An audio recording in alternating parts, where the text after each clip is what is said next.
Hey there everybody, I'm your host Joshua Ryan, and although I'm not Peter Parker, that doesn't mean I'm not Spider-Man in an alternate universe, right? I mean, that's what the Spider-Verse is all about, and right now, that's what the fans are talking about. We want it, we need it, we want to see it on the big screen, give it to us, and lucky for us, it looks like it's happening. Fandom Wire got an exclusive scoop that says Tobey Maguire and Andrew Garfield are in, that we will see all three Spider-Men together in the MCU. This is huge. This is a once-in-a-lifetime opportunity, and fans are ecstatic. I mean, everybody loves Spider-Man, but the fans are kind of divided on which of these three gave us the best version of the character, the best portrayal. I mean, they each have their high points. Tobey Maguire gave us the perfect, socially awkward, nerdy Peter Parker, while Andrew Garfield gave us the sarcastic, one-lining, quipping Spider-Man that we all know and love.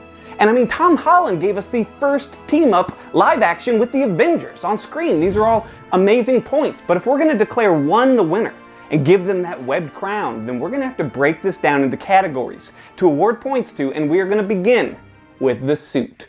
Spider-Man's suit is iconic. From the spider symbol on the chest to the vibrant red and blue colors, it's instantly recognizable. And while two of these Spider-Man suits were fairly similar, Tom Holland's stands out. Now, he had a variety of different suits, but what stands out about his suits is the technology that comes with them, courtesy of Tony Stark. I mean, his suits come with a seemingly endless array of possibilities, including an instant kill mode, which is pretty awesome, and it comes in very handy in Avengers Endgame, but there's something about that technology that seems to make it too easy, almost. And the fact that Tony Stark made the suit for him kind of makes it lose some of its magic. I mean, Tobey Maguire and Andrew Garfield's characters each made their own suits. It was their vision and their efforts that brought it to life. And their suits are used as a symbol and as a disguise, not as a weapon.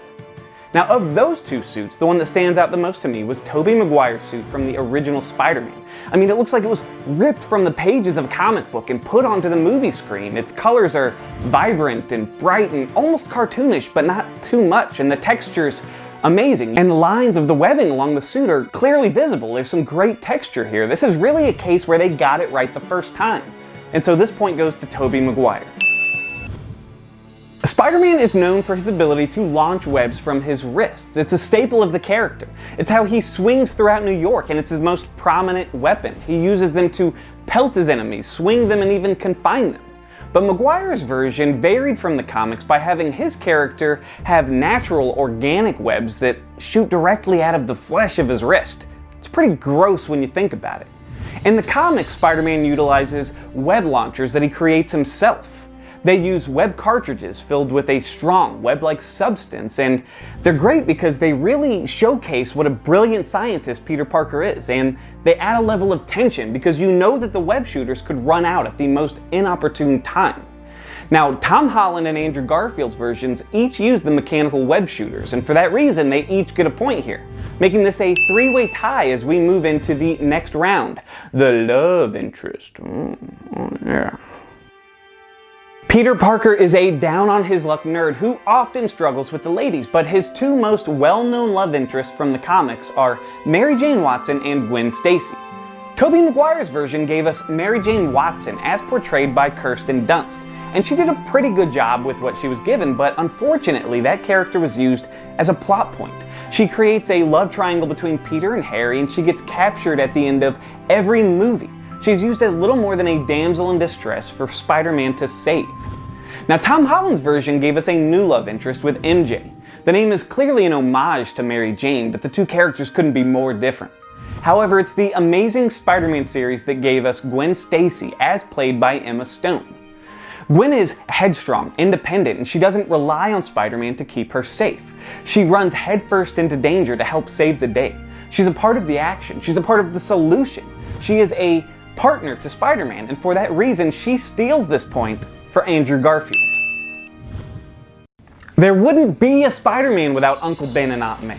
It's Uncle Ben's death and words of wisdom that inspire Peter to don the red and blue suit to begin with, and it's Aunt May as his loving mother figure that gives him strength.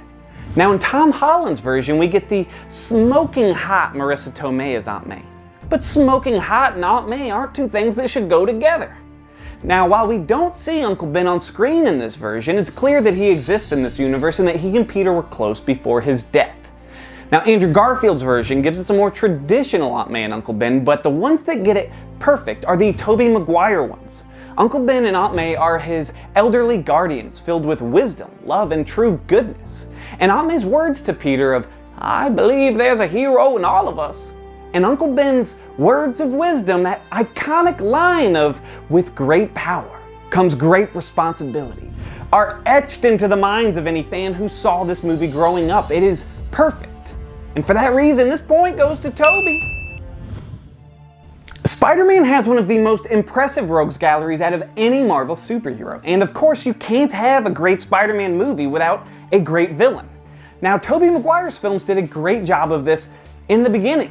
They gave us the Green Goblin and Doc Ock, and while the Green Goblin suit did look a little silly, Willem Dafoe gave a perfect performance as the psychotic Norman Osborn.